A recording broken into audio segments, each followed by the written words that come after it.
भी दे रहा है कि हम चुनाव की बेला के आखिरी दौर में आ गए हैं। और ये बात भी सही है कि चुनाव के अंदर मैं आपके बीच में आ रहा हूं तो थोड़ा ज्यादा ही आनंद महसूस कर रहा हूं। मुझे इस बात का भी आनंद है, परमात्मा की कृपा से यशस्वी प्रधानमंत्री के नेतृत्व में जिस प्रकार से देश एक अलग प्रकार से दुनिया में जाना जा रहा है, हमें इस बात का भी आनंद है। जिस बात के लिए माननीय प्रधानमंत्री लड़ाई लड़ते हैं अपने देश की अच्छाई के लिए, सच्चाई के लिए, यही तो धर्म की लड़ाई है। भगवान कृष्ण ने 5000 साल पहले क्या किया, इसी प्रकार से अपनी अच्छी बातों के लिए लगातार संघर्ष करते हुए और गरीब परिवार से आकर के अपने बीच में देश के तीसरी बार प्रधानमंत्री बने। मुझे भी इस बात का आनंद है। मेरे परिवार में भी कोई सांसद नहीं, कोई विधायक नहीं, मंत्री का तो सवाल ही नहीं और मुख्यमंत्री सोच भी नहीं सकते। लेकिन मुझे इस बात का गर्व है, आपके परिवार के इस गोपाल को भी उठाकर मुख्यमंत्री बना करके हमारे लिए जो मौका दिया है, ये हमारे अपने उस गौरवशाली अतीत के उस सम्मान का प्रतीक भी है, जिसके लिए भगवान कृष्ण ने जीते जी सदैव संघर्ष किया। हम सब जानते हैं, जब मैं आपके बीच में आया और मुझे मालूम पड़ा कि आपसे मिलने के लिए रास्ते खोद दिए, हेलीपैड खोद दिए, हमने के मर्जी आए जो करो, लेकिन अपने बीच में आने के लिए मैं जान की बाजी लगा करके भी आपके बीच आने को तैयार। चुनाव की बेला में प्रत्याशी का होना, चुनाव का चुना जाना, ये भी होना चाहिए।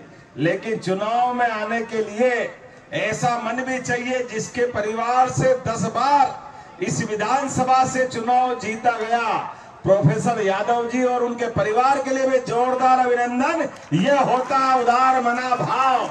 आपका अभिनंदन सर। और ये बात सही है, हमारी सरकार के बनने के बाद यशस्वी प्रधानमंत्री के आशीर्वाद से जिस प्रकार से हमने बाबा महाकाल का महालोक बनवाया, एक बार जयकारा लगाए बाबा महाकाल के महालोक के लिए।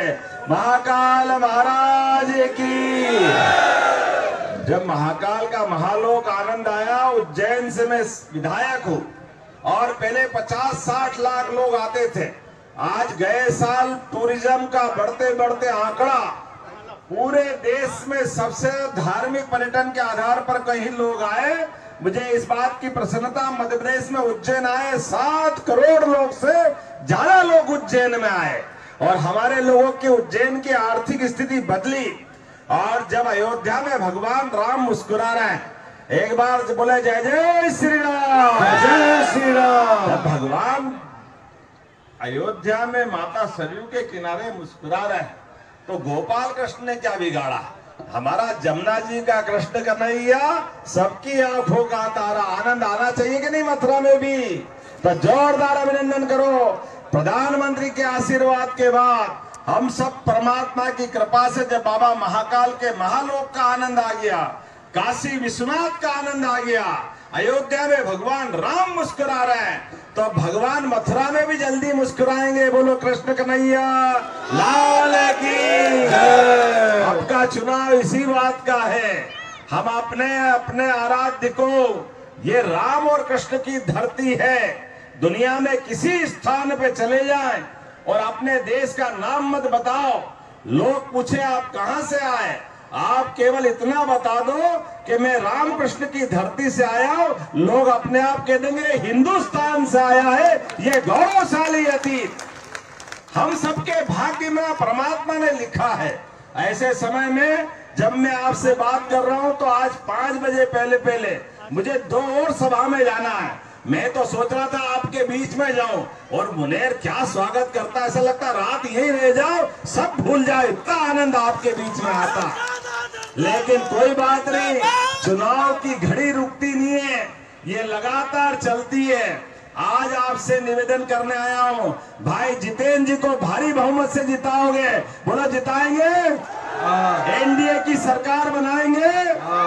तो मैं हेलीकॉप्टर से आपके बीच में आया और हेलीकॉप्टर को आपको विजय बनाना। जोरदार अभिनंदन।